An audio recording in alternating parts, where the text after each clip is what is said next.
All right, we're up. All right, cool. Folks, joined today by by Rory from the Voidcast. We, we had some technical difficulties going off with this live, but we're off on the ground. How you doing today, man? I'm doing good, man. I have my own little technical difficulties trying to start the computer up, but we're here, so that's the important thing. That's really what matters. Hold on, let me shut down the YouTube one here, or the TikTok one here. So originally, this was going to be a left wing live stream, but I've never actually done the left wing live stream myself. Like it was always John that did it. And so when I got on there, I couldn't figure out how to invite people. And it was telling me I had to download streaming software. And I had this streaming software, but then when I tried to get it approved, it said that it would take a couple of days to approve. I was like, okay, all right, fine. So I just did it on my own channel. So I just got kind of running with that. And I didn't want to like do any political stuff because I'm still doing the show tomorrow with regular political stuff. And so what I wanted to just chat a little bit about was I titled this Dead Man Eating. And I don't know if you've ever seen the website called Dead Man Eating. I think I remember seeing it years ago in college. And basically what it is that it shows you famous serial killers or, murderers. And then it shows you what they had as their last meal. And I always thought it'd be funny to open a restaurant called Dead Man Eating where you could order the last meal that people had. Like, oh, I'll have the Ted Bundy, please. Because you know it's going to be good. It's the last meal. And so I wanted to talk about true crime and stuff and good and examples of just fascinating people who've I'm not necessarily like murderers or anything, but people that have gotten away with a life of crime, because secretly we all kind of want to live a life of crime. We all kind of want to do that. That's why mobster movies are so fun, or gang movies. Like we're all really into it. Serial killing, not so much. That one, like, no one's a really big fan of. And like even with someone like Dexter. Did you ever watch Dexter? I've seen a couple episodes. I always liked that show, but even then, when I watched it, I noticed that there's only so far you can go, because you can give a lot of leeway to someone like Dexter because he's a serial killer, but he only kills bad people. So hey, we all kind of have that fantasy. But I remember thinking, hey, what if he ate them as well? If even then, because when you do that, all right, he's not gonna be sympathetic to any one person. But one example I thought of was like DB Cooper, like the guy who jumped from that plane, like somewhere in the West Coast or something like that. Yeah. And yeah, to this day, no one knows for sure if he got away or not. But like any off the top of your head, do you run across like any like interesting or cool true crime stories? Or characters? Well, funny enough, part of our show, because we have a bit of like an interview format, we've done like true crime stories before. That's probably about half of our repertoire. The one that came to mind, you start talking about DB Cooper. Not that it's necessarily related, but of the true crime stories we've done, we actually did an interview with Sean Atwood.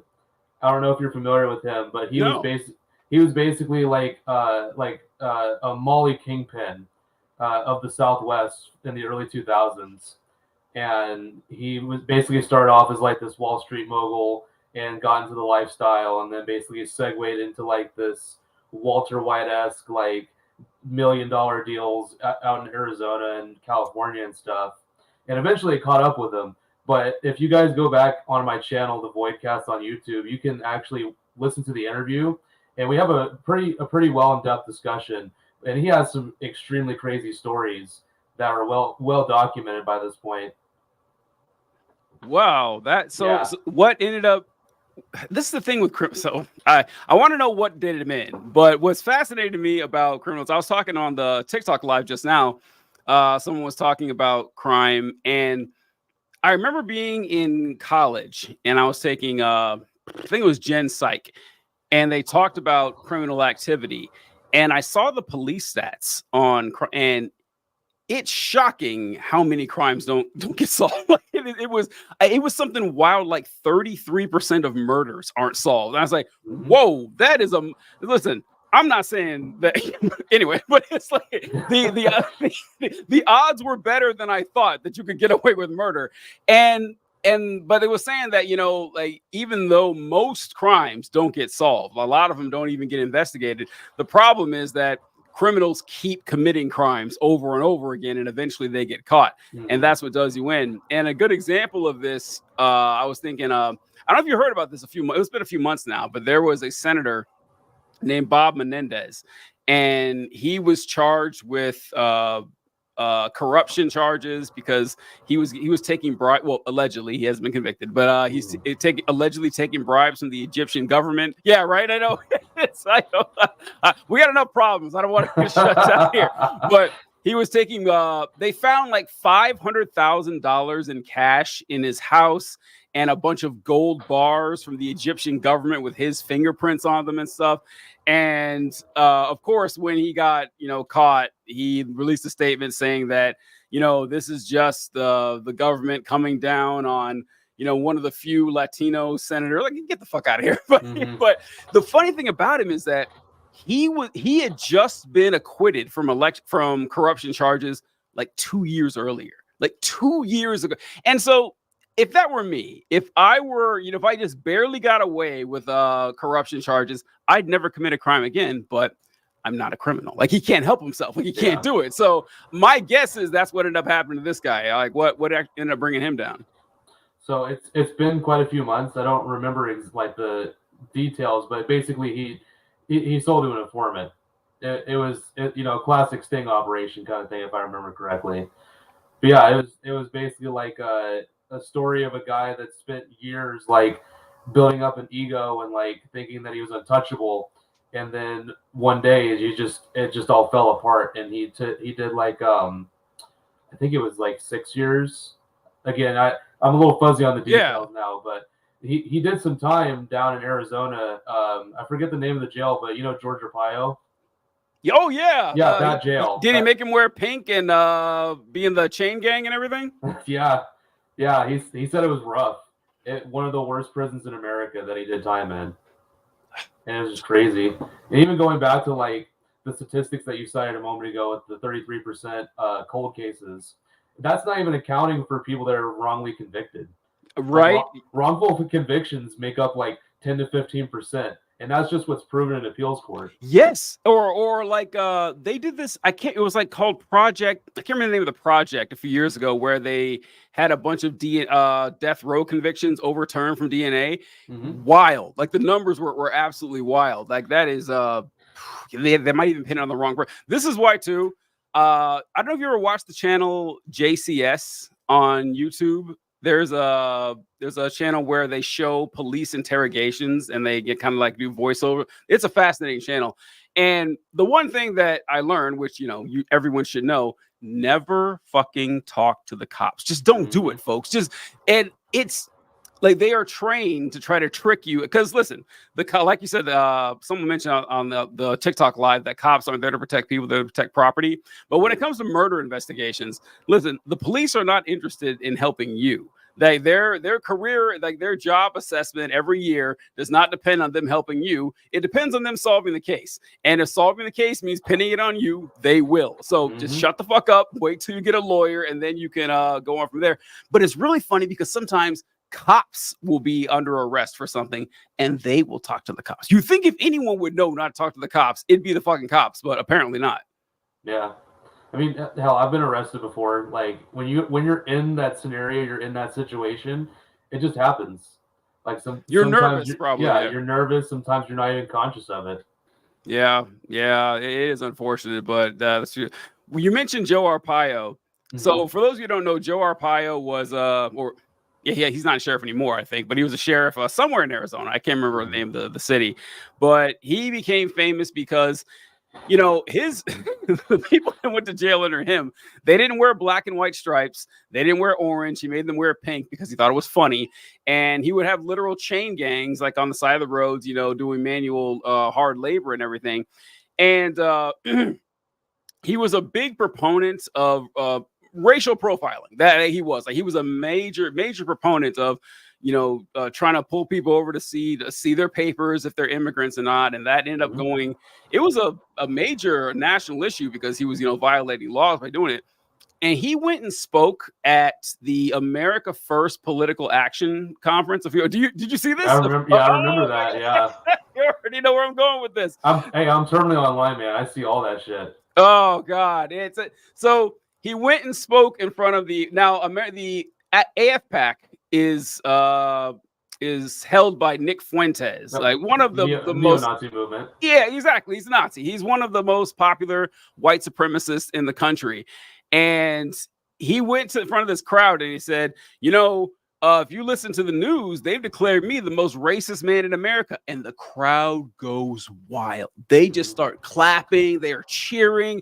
And he was honestly surprised to get that reaction. He kind of goes, well, wait a minute. I'm not racist. And everybody laughs. I know you guys aren't racist either. It's like, yeah, buddy, they are. And like, what is that? Yeah, it's like, it is crazy. Like that. I'm so glad you saw that because that was, I got to add that clip to this whenever I post it because that was a wild moment. You can see like he's stunned because it's like, this is not the angle that I wanted this to go in. This is not, this does not look good to normies, to average people. This looks awful. Exactly, because people say, well, listen, he just has different political opinions and you're labeling it racist. He doesn't think he's racist. Listen, I don't care if he thinks he's racist. I don't. Like his policies are. Now, let's be as charitable as possible in that he doesn't think he's a racist, but he knows that they think he's racist. And like you said, it doesn't look good to the normies. He's like, oh no, I'm hearing a group of people that are cheering on racism. That's not going to, do well for my brand. Marjorie Taylor Greene also spoke at the America First Political Action Committee. Did you see that? Yeah, I believe so. Yeah, that was crazy. Like the fact that Nick Fuentes, exists. The crazy thing about Nick Fuentes is that he's the head of this new movement of racists, like literally new. Like the guy can't be a day over 25. And this new movement of racists, like tradcasts, that they creep me out.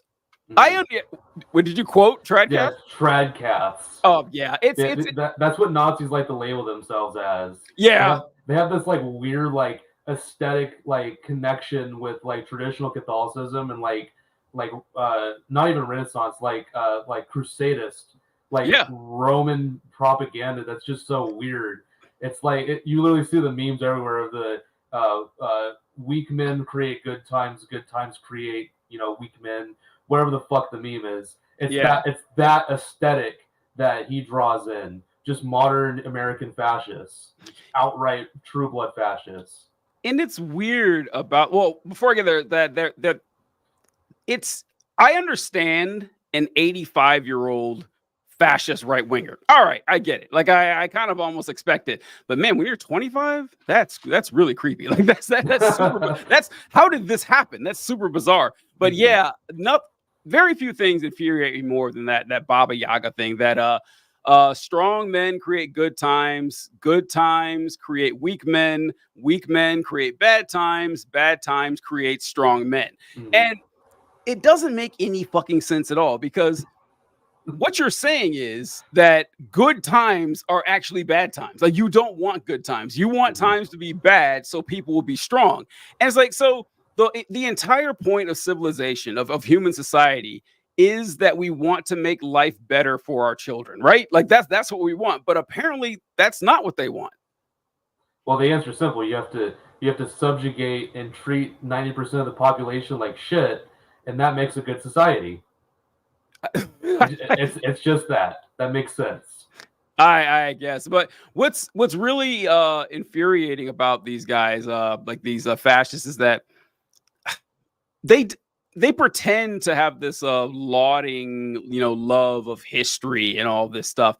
And like you said, like they're neo crusaders, but they just blend together like 1,000 different years of history and pretend that it's all one thing. That's the part that gets me the most, is that it's like this faux understanding of history. Well, it's all it is this really strange attachment to whiteness. But then ironically, whenever you bring up whiteness from a Marxist or a leftist perspective, they're like, what do you mean? There's no such thing. There's just white people. It's like they want to have their cake and eat it too. They want to sit there and like create aesthetics around like what is considered Aryan, but then they don't want to have a conversation about something like white privilege. it doesn't go both ways. They want to sit here and act like, oh, the modern society is because of the white man, and then when you say, oh, well, the white man actually has been controlling a very fucked up system of slavery and subjugation for years, and that's led to a lot of modern social woes. They say, whoa, it wasn't the white man that did it. It was humans that did it. Well, you get what I mean? I don't know. Usually whenever I run across that, they'll say it wasn't white people, it was Jews that did. That's what I usually hear whenever they come. That's what they try to default to. That's very true. Yeah, they go straight towards that. The thing about whiteness and how they deny it is that I remember when I first heard someone say that whiteness isn't a real thing. That is, and it took me a while to understand this, because it's like, oh yeah, well, there's white people and there's non-white people. And then I started actually reading the history about whiteness and everything, and how I was just talking in live a little while ago that the concept of whiteness was invented by the Portuguese, which is very funny to me, because like on the scale of white people, like they they barely crack in there, you know, like they barely get there. But there's a really funny letter that Ben Franklin wrote, or an article back in the 1700s, and he's talking about what he envisions the United States to be, like what he wants it to be like. And no surprise, he was an abolitionist, but he thought that it should be a white country, or at least a white majority country. And what's really funny, though, is looking at the letter and reading who Ben Franklin considered to be a white person. That is really funny, because he didn't consider Irish people white, obviously. He didn't consider Swedish people white, which, once again, like we would think that would be a shoo-in. Pretty much the only people that he saw as white were British people and people like Northern Germans. And the only reason he included Northern Germans is because he had to, because everyone knows that, the people of Britain descended from the Angles and Saxons from Northern Germany. So he had no choice. Like, he didn't include the rest of the Germans, but only those guys. And so looking back on that and just seeing like who is and who isn't white has been this ever-changing group of people. And so, yeah, it doesn't exist. It's all completely made up. And so trying to claim that there's some sort of white culture that goes back 1,000 years, nonsense. Yeah, it's completely ahistoric. These people, they claim to like history, but all they do is worship the Roman Empire. They don't know shit about history. And the Roman Empire was gay as fuck, man. Like, it was. It was just. There's only 2 genders. So I'll look at the Roman Empire. They had 3 official genders.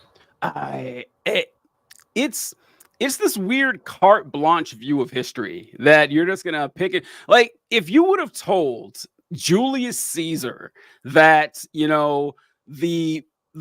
Gauls and like Vercingetorix in Western Europe, that they were the same race, he would have laughed you out of the room. He's like, "What are you talking about? Like that's crazy. That's insane." But that's what they try to do. They say like, "Oh yeah, the culture from the Celts in Britain and the Visigoths and the Romans, it's all just white. It's all the same." And that's the really sad thing about this the made up concept of whiteness, is that white people have given up their heritage to become white. You're not a German American, you're white. You're not Irish American, you're white. It's all the same thing, and it's not. Like you lose so much about your actual family and cultural heritage when you just declare yourself. We don't have a choice. Like Black Americans, like we don't have a choice. I have no idea what country or what tribe my folks came from, but white people don't have to do it, and they do it anyway to assume this mantle of whiteness. Yeah, no, I definitely get what you mean. Like looking at how, like you said, how being white and whiteness has evolved and changed over the years to encompass different nationalities and ethnicities. It really shows how useless race is as a concept. It is. Even on the reverse of like even being Black. Like my wife is half Black and half white, but if you saw her walking down the street, you'd just say that's a Black woman. Yeah. Not knowing any better, or a light-skinned woman. Because a lot of people just subscribe to the one drop rule. Yeah. If you have any bit of Black, if your skin is darker than olive skin, then you're considered brown skin. You're considered Black. It really has like no real like distinguishing characteristics. The only thing that I've ever seen race be effectively used in is when they use the concept of Kleins in statistical data. But that's it. As far as like interchanging like interpersonal things day to day and talking to people, race is a very useless concept. It gives us no real utility when it comes to interacting with individuals. Yeah. But it's great at establishing hierarchies. It's amazing when it comes to that. Power structures love using race. And what you just mentioned is the best example of how race doesn't really make any sense, because basically all it exists for is to tell you who is and who is not white. That's really it. That's all. That's that. Because if you're someone who is black and white, well, I don't know what you want to call yourself, but you sure as hell can't call yourself white. You can't do it. It's like that's the rules right there. And so but you can't call yourself black. That's okay, because the important group is the white group. And so and what's I was gonna say about this. Oh, and there's what was the Supreme Court case for segregation? Was that Plessy versus Ferguson? Yeah, Plessy versus Ferguson. Yeah. So what happened with that? It was in the late 1800s, and there was a black. Oh, do you know the story? About a black man. It's been many years since history class, but you go ahead. So there is a guy named Homer Plessy, a black man, and I think Louisiana, maybe Alabama, and the city he was in had a rule that said that when the trains came through, there were black train cars and there were white train cars, and black people were on one, black people on the other. And so he knew it was against the law for him to sit in the white train car, but he didn't think it was constitutional to do that. And so he sat in the white train car, and sure enough, when the train came to a stop, the authorities came and said, hey, they arrested him. And he says, yeah, I'm going to challenge this in court because I don't think that, this is actually legal. And it went all the way to it was such a big deal. This went all the way to the Supreme fucking Court. And Supreme Court said, okay, you're right. It's actually not constitutional. So we're going to declare that you can have separate facilities for black people and white people as long as they're equal, which we know that was bullshit. The interesting thing, though, is that Homer Plessy, the black man, was 1/8 black. So, if you saw him, he would be a white guy, but legally he was a black guy because he had one black ancestor that was like his great grandparent. But so the concept of race, it doesn't actually depend on your color or even how you look, depending on the social conditions. It just depends on what society tells you. So yeah, it is bullshit. And that's one of my favorite examples right there. Yeah, that's honestly a damning example. I think it's funny you said we're going to try and lean away from politics, but the past 20 minutes has been nothing but politics. I plan to talk about crime and serial killers, and we went straight. I can't help myself, man. I can't. I'm sorry. I can't either. I know, right? It's just like you can take the boy out of the city, but you can't take. It's always going to end up going there. But it's just so fascinating, especially with cultural issues like race, and you know how in the United States, right? So for the Civil War, for slavery. Maybe I don't know there's news to a lot of people out there, but there was a lot of rape going on with chattel slavery in the United States. And this went on so much that you can look at the census population in Virginia and I think the 1840s or something, and the number of mixed race kids, it's in the tens of thousands. Every year it just gets bigger and bigger. And miscegenation, interracial relations was illegal at the time. So it only came from one place. And that was through, the rape of black women. But this went on so often that you would end up with situations with someone like Homer Plessy, because the way the laws are set in the United States is that your status of freedom was based on your mom. If your mom was a slave, that meant you were a slave too. So you could be a slave that was, 3/4 or, 7/8 white. And you would still be, and these white slaves were used as propaganda by abolitionists. And you can find these pictures from the 1850s of like a little black boy and a little white girl standing together, and it says both of these people are slaves. We need to do something to stop this. So like they were kind of like appealing to white people, like, hey, look, they're making white people slaves too, and that did help grow the abolitionist movement. It's sad that it took something like that, but you know, hey, you know, you take what you can, you know. Liberals, am I right? Liberals, right? But it's hard to shit on them too much because I know it worked. I know it worked. It certainly didn't turn more people against slavery, you know, because like, they had white people slaves too. But it's just, and it also belays how like incredibly vile American chattel slavery was. We've done such a good job of papering over this as just some like, oh, it's just a political disagreement, but these monsters enslaved their own fucking children. They would rape the women they owned and then proceed to enslave their kids for life. Like Thomas Jefferson with Sally Hemings. They had, I think, 6 kids.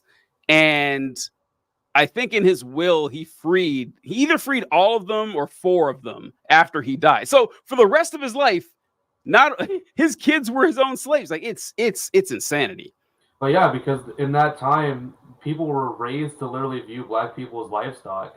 Yeah, like they just viewed it like the same way that you would breed sheep. You know, these are your sheep now. That's how they fucking viewed it, and it's disgusting. And people try and whitewash it and cover over it, like, oh, it was just something that happened. Oh, it's just disagreement for the time. It's just a gentleman's disagreement, is what it was. And it's just like, no, it was a literal like apartheid, like ancient apartheid state that was openly segregating and subjugating an entire group of the population because of their skin tone. That's not something you can just gloss on over. And you can't just act like it doesn't affect things today. There's people that own wealth from slave, you know, heirlooms. People in the South that still fucking benefit from slavery all these hundreds of years later. I mean, even look at statistics on wealth by race. The median wealth for white people, I think, was $111,000. The median wealth for your average African American family was like $30,000. Yeah, discrepancy is wild. Yeah, it's insane to think that we don't still deal with those same issues, and people still try and whitewash it and do this weird revisionism while claiming to appreciate history. Yeah, I know, right? It's only certain types of history you're allowed to talk about, you know, or they want you to talk about. And it is funny though that you will bring these statistics up to right wingers, and they do their dead level best to try to argue that, listen, I know black people are doing a lot worse in the United States than white people, but it is a total coincidence that, you know, they were enslaved for hundreds of years and then went through 100 years of apartheid. That has no or almost no bearing in this at all. It's like, come on, you know that's not right. You're just saying that. And a lot of things I like to say about the slave owners is that, well, you know, it was a different time and they didn't know any better. Okay. All right. Yeah. Yes, they did. they absolutely did. Go ahead. But when people act like segregation was like so long ago, it's just like you realize that Rosa Parks could have owned an iPod. Oh yeah, like she died in, what was it, 2011? It was incredibly recent. Yeah, like she literally could have owned an iPod. What do you mean it was that long ago? It was incredibly recent. Like that was literally my grandparents' generation was that generation. Yeah. Like my parents were born into segregation. Like that's still alive, still very much alive. My parents. That's fucking insane, man. Black people weren't allowed in suburbs until 1970. That 1970, like the suburbs, which by the way were like, people like to shit on poor people for, you know, living in subsidized housing. That's what suburbs were. Suburbs, if you ever take like a public policy class on, you know, civil planning, suburbs are a giant net drain on the economy. Like huge. Everything. Like just the infrastructure, the support systems, like emergency services, the paving the roads, they don't provide like any positive, like it couldn't possibly exist without government largesse. And in fact, they wouldn't have been built anyway if the federal government didn't guarantee the guarantee the construction of it to businesses after World War II to give people, you know, a place to live. It wouldn't have happened. But people don't think about it that way. Like they don't think about it the same way they think of, you know, people living in actual public subsidized housing. And with the slave owners, when they say they didn't know any better, it's funny to read. Like Thomas Jefferson's my favorite one because Thomas Jefferson was very smart and he wrote a lot, and he wrote how he really felt about a lot of things. And so people try to say that, you know, the founding fathers were these, you know, staunch Christians. No, that Jefferson made it very clear that he didn't believe a lot of that nonsense. But he talked a lot about his thoughts about slavery and about Black people. And he wrote that he didn't think slavery was moral. He's like, yeah, this is wrong and we should probably get rid of it. But did it his entire life because it made him filthy fucking rich. So what that tells you about Thomas Jefferson is that he knew it was wrong and he did it anyway because it made him like one of the wealthiest people in the continent, possibly on the globe.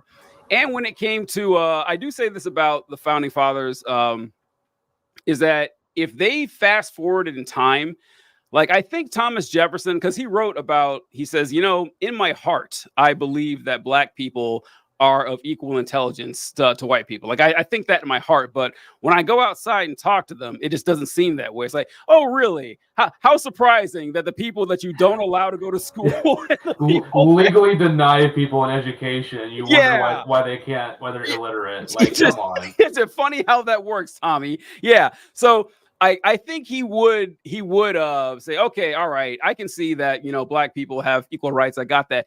But it would shatter his brain to see that women have equal rights. Like that thought never crossed his mind. It's funny reading back on the founding fathers and that how, you know, it wasn't just the racism, but the sexism was pretty bad too. Someone wrote or suggested, like back then the voting age was 21.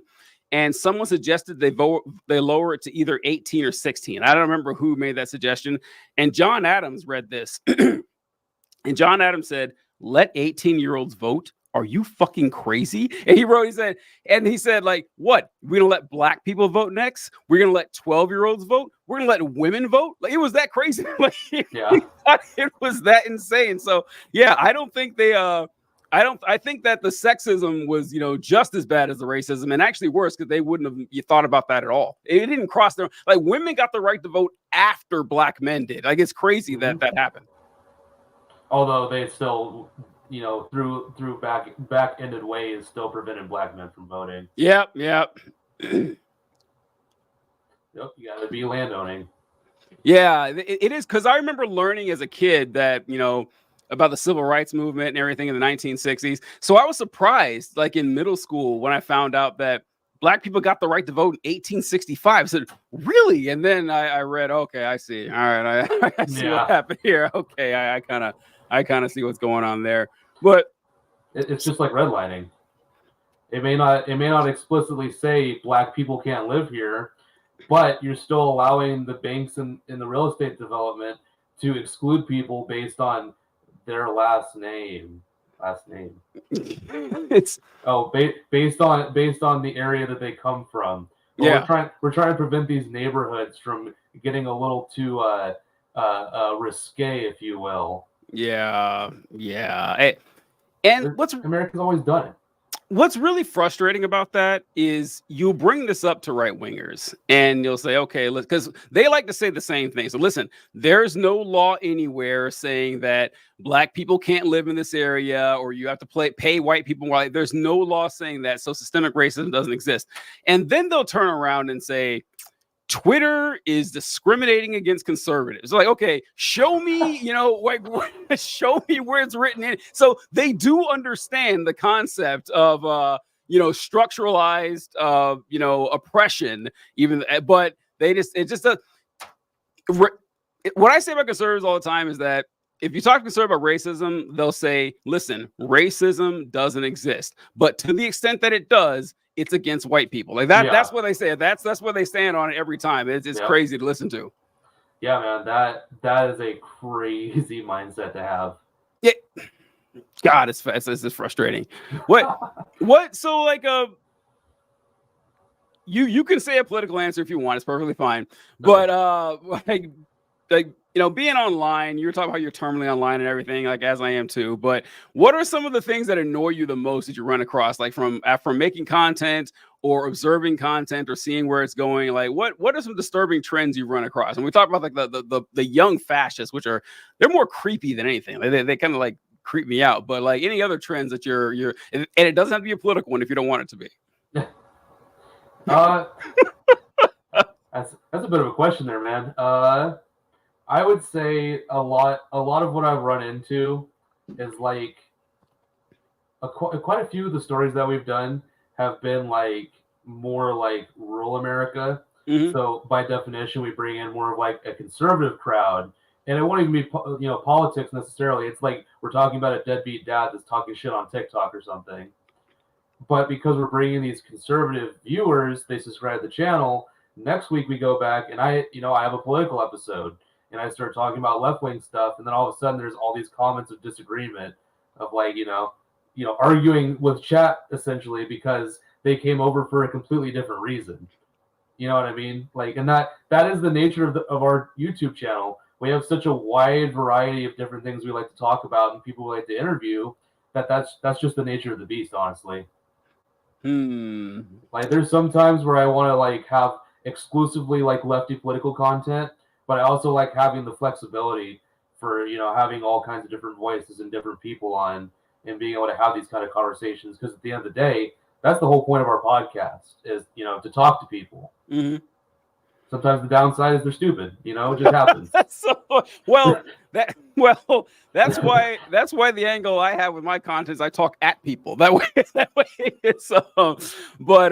no, you're right. I do. So I kind of run across that as well, but I have a different outlook on it. It doesn't bother me quite as much because I just started making YouTube videos maybe 3-4 months ago, and so it's still kind of hit or miss, trying to figure it out. But I have 3 or 4 videos that did really well for my standards. They did a couple of 1,000 views, did pretty well, but and I don't read the comments. I probably shouldn't say that on my YouTube channel. I don't read my YouTube. I don't do it. I remember like when I was doing videos on the left, when I still am, but videos with the Left Wing podcast. Mm-hmm. Our videos that did the best were our videos about dunking on Vivek Ramaswamy, and because like how could you not, right? I mean, it's so easy. It's so easy, and he wants it. That's why he's an obnoxious douche. He likes that, and so I would see the like. How you on your channel you can see the like to dislike ratio. Mm-hmm. And so our Vivek videos would have 10% likes, 90% dislikes, 200 comments. I know what those comments are going to be like. I'm not reading them. I'm sorry, it's not going to happen. I would joke with the guys, you can't maybe read that.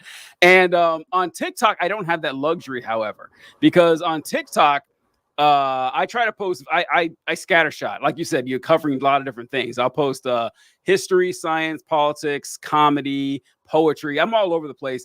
And back in the day, whenever my account would get shut down for a while, TikTok would make me sit in the corner and take a little break. Then I would start making more comedy videos or like more just history or science, like stuff that's not political at all. And every once in a while, one of those videos would blow up, like, aha, I got him. And then I knew, sure enough, whenever I got back to political stuff, like it would go down. But it's well worth it because you get the word out. But on TikTok, I can't get away from it because whenever I open the notifications, it's flood of comments and I can't help but read them. So I wish I could just mute comments on TikToks because I'm saying like right now, like yesterday, I posted a video about Minnesota. And Ilhan Omar posted a tweet praising Minnesota's universal free school lunch program and says that we should adopt this nationwide. Every kid should be lunch free. A controversial opinion this should not be, that every kid should get lunch for free. I'm telling you, hundreds of comments of people like, no, this is actually the worst thing I've ever heard. We can't let kids eat for free. And every time I open the app, I see some asshole on there saying, oh, what, we're just giving away free food now? What does this country come to? So yeah, that is obnoxious. And I don't know, like, how do you deal with it? I can't. Quick count. How many call yourselves Christians? Yeah. Okay. So shut the fuck up. I can't. Again, man, I can't deal with these people. It's like they're literally living their entire lives with cognitive dissonance just over their eyes. Like the way I'm wearing glasses, they wear cognitive dissonance. Is it that, or so? I don't know if that's actually it. I don't. I suspect that it's a lot more sinister. I think that. So you've seen people like this. You've seen people who are big Matt Walsh or Ben Shapiro fans. You know. I grew up in Louisiana, man. I've seen all flavors of conservative. Oh, so exactly. So you've definitely seen a lot of these guys get off on the performative sociopathy. Like they love telling you how bad of a person they are. And so I don't know if it's cognitive dissonance as much as like they actually enjoy being cruel. I think it's a mix. It really just depends. Like I said, there's different flavors of conservative. But I do genuinely feel like a lot of your, like evangelical voter, average, soup brain neocon voter, they literally just have cognitive dissonance. They don't think. They don't have internal dialogue. They cannot connect dot A to dot B. They just have these talking points and these propagandistic talking points that get drip fed to them through these different conservative outlets with insular sources, and they just see free school lunch and associated with socialism in Venezuela. Yeah. That's all it is. They don't think, oh, I'm literally going against the very teachings of the man I call my Messiah, which was to give food to the poor. Yeah. Like it's just genuinely a lack of critical thinking. And the American school system has done an excellent job at keeping people from developing their critical thinking skills. 100% right on both counts. One thing, because I was one of those people. I was a right-wing evangelical Christian. I was never super far right, but I was a solid conservative. Mm-hmm. And people would say things every once in a while that would like really like throw me back for a while. Like that, even common phrases like God-given right to vote. And they're like, oh, nowhere in the Bible does God ever give you the right to vote. Like it's not there. So I was like, oh, well, okay. And then they said it, and I knew that, but I never thought about it by saying the phrase. And a second about Jesus and giving and everything. I challenge anyone to find one nice thing Jesus ever said about rich people. You can't. Jesus, there's nothing he enjoyed more than shitting on the rich. There's nothing he enjoyed more than doing that. And the American school system, it is embarrassing. Not only do we not feed the kids, like we say that educating kids is important, feeding them, hold on, not quite so much. But you're right about how it doesn't create critical thinkers. I mean, really, like the American school system was set up 100 years ago, and it was set up to educate a largely agrarian population that needed 3 months out of the year to help their family grow food and create the rest of them into good factory workers. Like the school's even set up like a factory where you're like on a conveyor belt moving from place to place. There's even fucking bells that go off. I mean, it's exactly like a factory, and they aren't focused on teaching critical thinking. And you're right, it shows. Yeah. A lot of it's antiquated systems. A lot of it is just active lobbying to prevent people from, getting higher achieving, to achieving higher in life. It's just not very cost effective for those corporations in the short term. In the long term, we can see from Nordic countries that investing in people's education, housing, food, it turns out giving people free things actually benefits society quite a bit, like a 1-to-7 ratio quite a bit. Like in the short term, we're spending billions of dollars in tax money to subsidize the lower income brackets. But in 20 years, when those generations turn over and start, leaving college and entering the workforce, it is much more beneficial for not only your economy, but your society as a whole, for them to be well-educated and well-grounded in society. And you just don't get that with American education.